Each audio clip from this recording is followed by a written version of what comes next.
வணக்கம் சார். வணக்கம். நிருபன் டிவி சார்பாக உங்களை அன்புடன் வரவேற்கிறேன் சார். ஜூன் 22 விஜய் சாரோட பர்த்டே. அவங்களோட ஃபேன்ஸ் எல்லாம் ரொம்ப எக்ஸைட்டாக காத்துட்ருக்க ஒரு நாள். இந்த ஸ்பெஷல் டைமில் அவர் சினிமாவில் அண்ட் பாலிடிக்ஸில் பண்ண சாதனைகள் பற்றி என் கூட ஷேர் பண்ணிக்கோங்க சார். தளபதி விஜய், நார்த் இண்டியன்ஸோடைய வார்த்தைகளில் சொல்லணும்னா விஜய் தளபதி. இந்த பேர் 1993 டிசம்பர் 4 அவருடைய ஃபஸ்ட்டு மூவி நாளைய திருப்பு ரிலீஸ் ஆச்சு. அந்த டைம்லேருந்து இன்னைக்கு வரைக்கும், இனிமேல் தமிழ்நாடு உள்ள வரைக்கும் ஒரு தவிர்க்க முடியாத, மறக்க முடியாத, புறக்கணிக்க முடியாத ஒரு பேர் விஜய். அவருடைய சாதனைகள் பற்றி பேசணும் அப்படின்னு சொன்னால், இந்த ஒரு அரை மணி நேர நிகழ்ச்சியோ அல்லது 1 மணி நேர நிகழ்ச்சியோ அல்லது ஒரு நாள் முழுக்க நாம் லைவில் பேசிக்கிட்டே இருந்தால் கூட பேசி முடிக்க முடியாது. அவர் பிடிக்காதவங்க அப்படி என்ன ஒரு சாதனை பண்ணிட்டாரு அப்படின்னு சொல்லி பேசலாம். பட்டு மனசாட்சி உள்ளவங்க அல்லது பொதுவான மனநிலை உள்ளவங்க நிச்சயமாக சொல்லுவாங்க, விஜய் அப்படிங்கிறவர் ஒரு மிகப்பெரிய சாதனையாளர். சினிமாவிலையும் சரி, அரசியல்லையும் சரி, அவர் செய்த சாதனைகளை இன்னொருத்தர் இனி முறியடிக்க முடியுமா அப்படிங்கிற கேள்வி அது கேள்வியாக தான் இருக்கும். அதுக்கு யாராலையும் எனக்கு தெரிஞ்சு பதில் சொல்ல முடியாதுன்னு நான் நினைக்கிறேன். அப்படி யாராவது அவருடைய சாதனைகளை முறியடிப்பாங்க அப்படின்னு சொன்னால், அவங்க நிச்சயமாக ஒரு பெரிய கடவுளுடைய ஒரு தூதன் மாதிரி தான் இருக்க முடியும். ஸோ அப்படி ஒரு அச்சீவர் விஜய் சார் ஸோ எப்பயுமே ட்ரெண்ட்லேயே இருந்த ஒரு மனுஷன். அந்த ட்ரெண்டில் இருக்கிறத அவர் மெயின்டைன் பண்ண இருப்பாருங்க. அதை சஸ்டெயின் பண்ணி சிஎம் ஆகிற வரைக்குமே கூட அந்த கரிஸ்மாவை, அந்த ஃபெனாமினன் அண்டு இந்த ட்ரெண்டில் இருக்கிறத மெயின்டைன் பண்ணிவிட்டு அப்படியே சிஎம் ஆகிட்டார். தன்னை சூப்பர் ஸ்டாராகவே வச்சுக்கிட்டாரு. அந்த சூப்பர் ஸ்டாரில் இருக்கும் பொழுதே சரியான டைமில் சிஎம் ஆகிட்டார். அந்த கரிஸ்மாவை தன்னை மக்கள் தூக்கி வச்சு கொண்டாடுறத குறையாமல் பார்த்துக்கிட்டு அதை இன்னும் கொஞ்சம் எப்படி சொல்கிற என்ஹான்ஸ் பண்ணி தன்னை சிஎம்மாக பொசிஷன் பண்ணிட்டார். ஸோ இது இனிமேல் வரப்போகிற ஆக்டர்ஸுக்கெலாம் ஒரு பெரிய லெசனாக இருக்கும். ஏன்னா எல்லாருமே எம்ஜிஆரை சொல்லுவாங்க. எம்ஜிஆருக்கு அப்புறம் இத்தனை வருஷங்கள் கழித்து அவர் 77 தமிழ்நாட்டுடைய சிஎம் ஆனார். இப்போ இவர் 26 இருக்கார். இடையிலலாம் நிறைய பேர் ட்ரை பண்ணாங்க. பட் அந்த ட்ரையாகவே போயிடுச்சு. அவங்க நினைக்கிறத அவங்களால அடைய முடியல. பட் விஜய் மட்டும்தான் அடைஞ்சு காமிச்சார். பட் 2 பேருக்குமான அந்த பாத் வழிகள் வித்தியாசமானவைகள், ரூட் வித்தியாசமானது. எம்ஜிஆர் அதுக்கு முன்னாடியே இருந்தே அரசியல்வாதியாகவே இருந்தார். திமுகவில் பொருளாளரெல்லாம் பதவி வகித்தவர், எம்எல்ஏவாக இருந்தவர். அதுக்கப்புறம் கட்சியை விட்டு நீக்கினதுக்கு பிறகு தான் அவர் தனி கட்சி அதிமுகவை தொடங்கினார். தொடங்கி அதுக்கப்புறம் சிஎம் ஆனார். பட் விஜயோட இது அப்படி கிடையாது. விஜய் எப்பயுமே பொலிட்டீஷியனாக இருந்ததே கிடையாது. திடீர்னு ட்விட்டரில் தான், எக்ஸ்தலத்தில் தான் கட்சியவே அறிவித்தார். அது ஏதோ ஒரு ப்ராப்பராலாம் கூட பண்ணலை. அவர் எக்ஸ்தலத்தில் ஃபஸ்ட்டு அறிவிச்சிட்டாரு. அதுக்கப்புறம் மாநாடு நடத்துறதுக்கு ரொம்ப மாதங்கள் ஆனது. அதுக்கு பிறகு தான் மாநாட்டில் அவர் தன்னுடைய கொள்கைகள்லாம் அறிவித்தார். ஸோ ஒரு டிஃப்ரெண்ட் பாலிட்டிஷியன். கொஞ்சம் பாலிட்டிக்ஸ் மாதிரியும் தெரியல. எல்லாருமே அதை தான் விமர்சித்தாங்க. இது என்னையா கட்சி, இது வித்தியாசமாக இருக்கும் உங்கள் கட்சியே அப்படின்னு சொல்லிட்டு, நடிகர் கட்சி அப்படின்லாம் கிண்டல் பண்ணாங்க. பட் அவர் தனக்குன்னு ஒரு ரூட் போட்டார். அந்த ரூட்டை இன்றைக்கி சக்ஸஸ் பண்ணி காமிச்சிட்டார். ஸோ விழுந்த ஒவ்வொரு ஓட்டுமே விஜய் அப்படிங்கிற தனி மனுஷனுக்காக மட்டும்தான் விழுந்திருக்குது. எங்கள் அண்ணன் அல்லது எங்களுடைய புள்ள 35 வருஷமாக நாங்கள் பார்த்து வளர்ந்த புள்ள, நாங்கள் ஆதரித்து வளர்ந்த புள்ள, நாங்கள் உருவாக்குன சூப்பர் ஸ்டாரு. அதனால் எங்கள் புள்ள அரசியலுக்கு வரும்பொழுது எங்களுக்கு நல்லது செய்யணும், இனிமேல் சினிமாவில் நடிக்கவே மாட்டேன்னு வர சொல்லிட்டு வர்றது. அப்போது அவரை, அந்த பிள்ளையை நாங்கள் மேலே தூக்கி உட்கார வைக்கணும் அப்படின்னு அவர் இந்த மக்கள் மேலே காண்பித்த அன்பை விட அதிகமான அன்பை இந்த மக்கள் இன்றைக்கி அவருக்கு காமிச்சிட்டாங்க. அதே மாதிரி சினிமாவிலையும் பாருங்கள், அவரோட அச்சீவ்மெண்ட் ரொம்ப டீட்டெயிலாக சொல்லணும் அப்படின்னா, இந்த சூப்பர் ஸ்டார் இஷ்யூ பற்றி பொதுவாக பேசுவாங்க. என்னென்னா, ரஜினி தான் super star, the one and only super star, the one and only Sun, like the one and only super star த ரஜினிகாந்த் அப்படின்னு சொல்லிட்டு அவருடைய ரசிகர்கள் பொதுவாக சொல்லுவாங்க. உண்மைதான், அதில் ஒன்றும் மாற்று கருத்தெல்லாம் கிடையாது. ஆனால் விஜய் சிஎம் ஆகிற வரைக்கும் விஜய் தான் சூப்பர் ஸ்டாராக இருந்தார். இப்போவும் அவர் தான் சூப்பர் ஸ்டார். இப்போ மட்டும் அவருடைய இடத்துல யாரும் வந்து உட்காந்துரலாம் இல்லை. அவர் சிஎம் ஆயிட்டார். சினிமாவை அவர் கண்டுக்கவே இல்லை. பட் தமிழ் சினிமாவை பொறுத்த வரைக்கும் இன்னும் அவர் தான் சூப்பர் ஸ்டாராக இருக்கார். த லாஸ்ட் சூப்பர் ஸ்டாராக அவர் தான் இருக்கிறார். ஏன் விஜய் வந்து ரஜினி அவர்களை விடக்கூட ஏன் பெட்டர் அப்படின்னு நான் சொல்வேன் அப்படின்னா, ரஜினிகாந்த் சார் தமிழ் சினிமா ஃபீல்டுக்குள்ளே வரும்போது 1975 எம்ஜிஆர் அவர்கள் ஏறக்குறைய சினிமாவை விட்டு வெளியேறிட்டார். 1972 1972வது வருஷத்திலேயே அதிமுக அப்படிங்கிற தனி கட்சியை எம்ஜிஆர் தொடங்கிவிட்டார். முழு நேர அரசியல்வாதியாக மாறிட்டார். ஆனால் அவர் ஏற்கனவே கமிட் பண்ண சில படங்கள் மற்றும் உலகம் சுற்றும் வாலிபன் போன்ற படங்கள்ல எல்லாமே அவர் சிஎம் ஆகிற வரைக்கும் நடிச்சுட்டு தான் இருந்தார். 77 வரைக்கும் அவர் நடிச்சுக்கிட்டு தான் இருக்கார். பட் அந்த டைம் பார்த்திங்கன்னா எல்லாருக்குமே தெரியும், எம்ஜிஆர் சிஎம் ஆகிடுவார், அடுத்து சினிமா விட்டே போக போகிறாரு. இன்னொன்று, அவர் நடித்த சில படங்கள் தோல்வியும் அடையுது. அந்த நேரத்தில் மக்கள்கிட்ட ஒரு சேஞ்ச் வர ஆரம்பிக்குது. Okay, at the same time பார்த்தீங்கன்னா சிவாஜி கணேசன் அவர்கள், நடிகர் திலகம், இவங்க 2 பேர் தான் அந்த காலத்து ரஜினி, கமல், விஜய், அஜித். ஸோ இவங்க 2 பேருக்குள்ளே தான் பயங்கர போட்டி இருக்கும். அவங்களுடைய ஃபேன்ஸ்குள்ளேயும் பயங்கரமாக கிளாஷஸ்லாம் நடந்துகிட்டே இருக்கும்.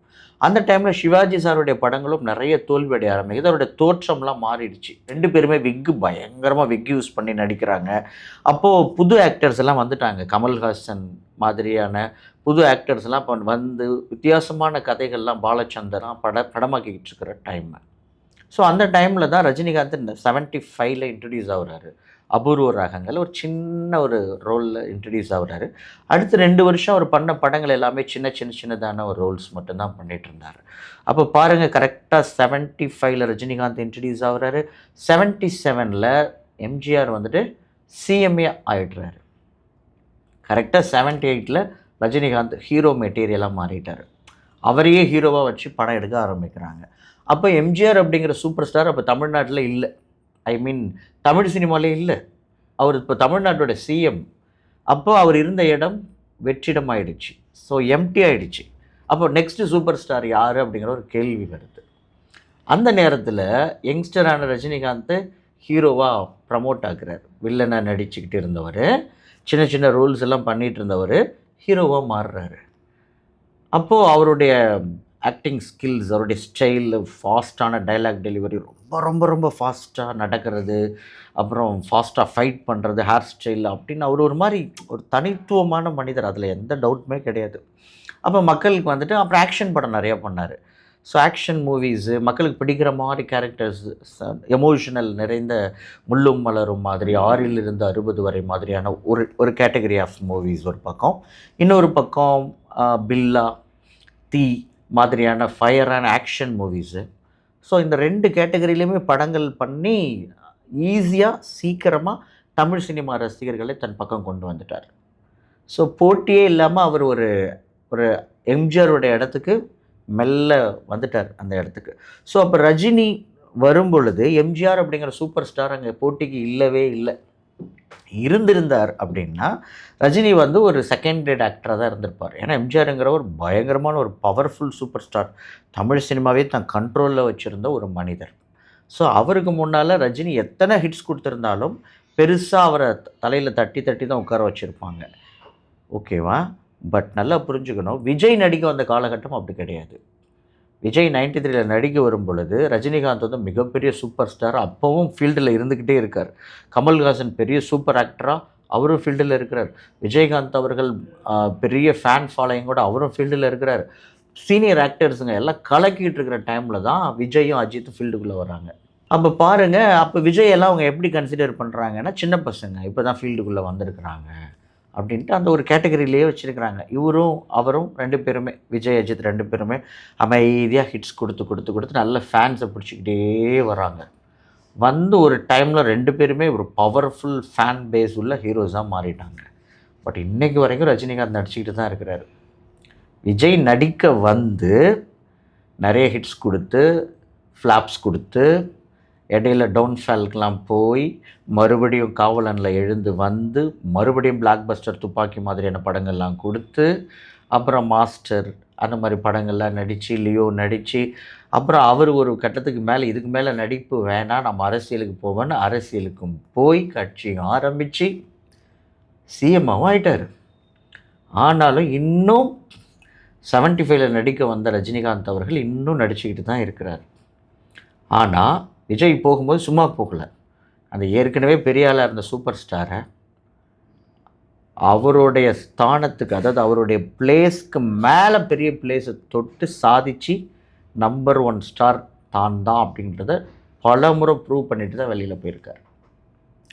ஸோ எம்ஜிஆரை வீழ்த்துற அவசியம் அல்லது எம்ஜிஆரோட போட்டி போடுற நிலைமை ரஜினிக்கு இல்லை. பட் ரஜினியோட போட்டி போட வேண்டிய நிலைமை விஜய்க்கு இருந்துச்சு. அந்த போட்டியில் சக்ஸஸ் பண்ணி ரஜினியை வீழ்த்திய சூப்பர் ஸ்டார் ஆனவர் தான் விஜய். அப்போ யார் பெரிய ஆள்? புரியுதுங்களா? எம்ஜிஆர் அப்படிங்கிற சூப்பர் ஸ்டார் ஒரு பவர்ஃபுல் ஆள் இல்லாத இடத்துல நாம் போய் சூப்பர் ஸ்டார் ஆகிறது பெரிய விஷயம்தான். அதுவும் பெரிய விஷயந்தான். பட் அதை விட எது பெரிய விஷயம் அப்படின்னா, நாம் இருக்கும் பொழுதே நமக்கு முன்னால் சின்ன பசங்களாக வந்த பையன், ரஜினி கூட ஃபோட்டோவில் கூட நின்று ஒரு குட்டி பையன், அதுக்கப்புறம் நடிக்க வந்து மெல்ல மெல்ல வளர்ந்து ஒரு கட்டத்தில் ரஜினியவே அடுத்த செகண்ட் லெவலுக்கு போக வச்சு நம்பர் 1 ஆக்கி சூப்பர் ஸ்டார் ஆக்கி சிஎம்மாவும் அவர் கண்ணுக்கு முன்னாலே மாறி இருக்கிறார் அப்படின்னா அது எவ்வளோ பெரிய ஒரு அச்சீவ்மெண்ட். அந்த அச்சீவ்மெண்ட்டை கண்களுக்கு முன்னால் நிகழ்த்தி நம்பர் 1 சேலரி சவுத் இந்தியாவில், கண்டினியூஸ் பிளாக் பஸ்டர்ஸு, இந்தியாவில் யாருக்குமே இல்லாத ஃபேன் பேஸ், வெறித்தனமான ஃபேன்ஸு, வெறித்தனமான ஃபேன் கேர்ள்ஸு, கேரளா எமோஷ்னல் உயிர். இந்தியாவில் அண்ணான்னு ஒரு நடிகனை கொண்டாடுறதுன்னா இவரை மட்டும்தான். மற்றவங்க எல்லாம் ஹீரோவாக கொண்டாடுறாங்க, தலைவராக கொண்டாடுறாங்க. ஆனால் வீட்டில் ஒருத்தராக, எங்கள் வீட்டில் ஒருத்தர் அப்படின்னு சொல்லிட்டு மக்கள் எல்லாம் கொண்டாடுறது விஜய்க்கு மட்டும்தான் அந்த வாய்ப்பு கிடைச்சிது. அதனால தான் சொல்கிறேன், விஜய் அப்படிங்கிற ஒரு சம்திங் ஸ்பெஷல். யாருக்குமே அப்படி ஒரு கிரேஸ் கிடைக்கவே இல்லை. யாருக்குமே இப்படி ஒரு எமோஷ்னலான ஃபேன் பேஸ் அமையவே இல்லை. எம்ஜிஆர் அவர்களுக்கு அமைஞ்சதாக கேள்விப்பட்டிருப்போம். ஸோ விஜய்யுடைய சாதனை அப்படிங்கிறது வந்து என்ன அப்படின்னா, ரஜினி சார் பீக்கில் இருந்த காலத்திலேயே, கமல் சார் பீக்கில் இருந்த காலத்திலேயே அத்தனை பேரோட ஒரு பக்கம் ஃபஸ்ட்டு தன்னோட level of heroes Prashanth, Ajith, Vikram, Suriya, இந்த மாதிரி லெவல் ஆஃப் ஹீரோஸை ஃபஸ்ட்டு ஜெயிச்சு அதுக்கப்புறம் ஒவ்வொருத்தராக ஜெயிச்சுக்கிட்டே வந்து கடைசியில் பார்த்தா ஒரு பெரிய மலை நின்றுச்சு. அண்ணாமலை யார்? ரஜினிகாந்த் அப்படிங்கிற பெரிய ஸ்டார் நிற்கிறார், இந்தியன் சூப்பர் ஸ்டாராக இருந்தவர் நிற்கிறார். அப்போ கடைசியாக அவர் மட்டும்தான். அவரை வீழ்த்தினா அடுத்து இவர் தான் நம்பர் 1. அப்போ அவரையும் வீழ்த்தினார்னு சொல்லக்கூடாது. அவர் ஒரு பெரிய ஸ்டார். ஏன்னா அவருடைய கேட்டகரி வேறு. அவர் 75ல் நடிக்க வந்த ஒரு 50 வருஷம் மேலே பொன்விழா கண்ட ஒரு ஆக்டர். ஸோ அவரை தாண்டி இவர் போனார். அவர் செய்த சாதனைகள் ஏராளம். அந்த சாதனைகளை விடவும் பெரிய சாதனைகளை செய்து அவர் உட்கார்ந்த சேரை விட ஒரு பெரிய சேரில் உட்கார்ந்து காமிச்சு இன்றைக்கி அதை விட பெரிய சேரில் வந்து உட்காந்துட்டார். அப்படி போகிற போக்கில் அப்படி பார்த்தாரு, அடுத்து யாரடா, எல்லாரையுமே ஜெயிச்சாச்சு சினிமாவில், இனிமேல் சினிமாவில் ஜெயிக்கிறதுக்கு யாருமே இல்லை.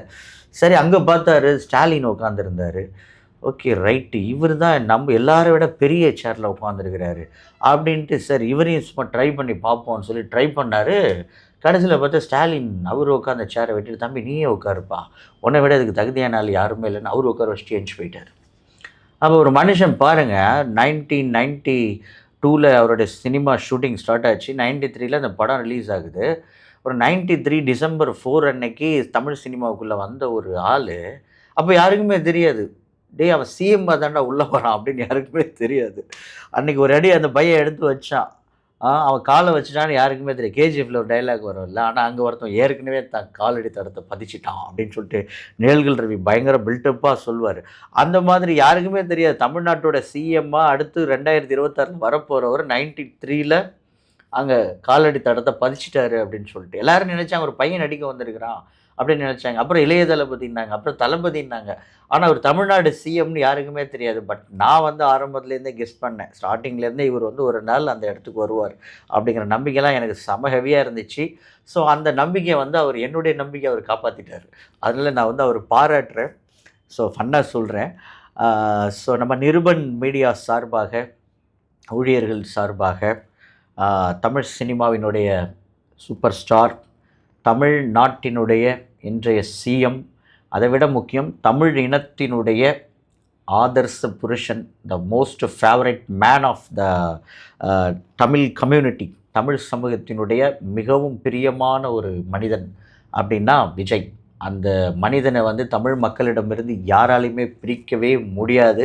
அவரே அதுதான் சொன்னார், எலெக்ஷன் கேம்பெயினில் சொன்னார். என்ன அப்படின்னா, உங்களையும் என்னையும் யாராலையும் பிரிக்க முடியாது, அது வேற மாதிரியான ஒரு அன்பு உறவு அப்படின்னு சொன்னார். அதை வந்து இந்த மக்கள் காமிச்சிட்டாங்க. ஸோ இந்த நாளில் அவருக்கு நம்மளுடைய நிருபன் டிவி சார்பாக, உங்கள் சார்பாக என்னுடைய வாழ்த்துக்கள், பிறந்தநாள் வாழ்த்துக்களை தெரிவித்துக் கொள்கிறோம்.